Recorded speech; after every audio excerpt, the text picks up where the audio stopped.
these people are able to start these businesses and then immediately get funds from the government. What are the businesses that are being used to fraud the taxpayer here in Minnesota? You have the daycares. What are all of them? So you have child care, you have adult daycare, you have in-home health care, you have straight health care, and nobody really knows how that's defined. And then you have transportation, non-emergency medical transportation. And if you do a search, you'll see that the state of Minnesota says they have 1,020 non-emergency medical transportation companies.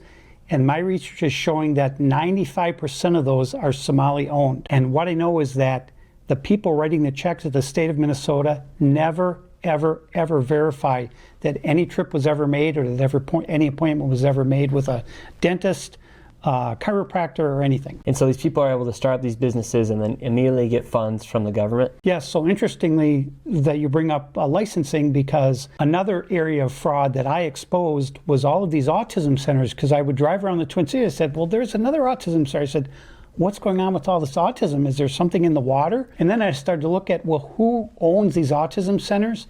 And virtually 99% of them were owned by Somalis. And is there an autism outbreak here in Minnesota right now?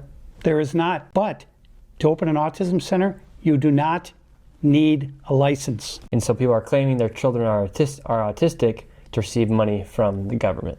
Yes. And the government, underneath Tim Walz's leadership, they're not going in, investigating, and doing their due diligence to say, maybe we shouldn't give this company $1 million. Well, so what's happening is there have been some sporadic inspections done at these facilities, and I have records of some of these inspections. And one inspection, they'll get 11 violations. A child care facility with 11 violations, that is bad.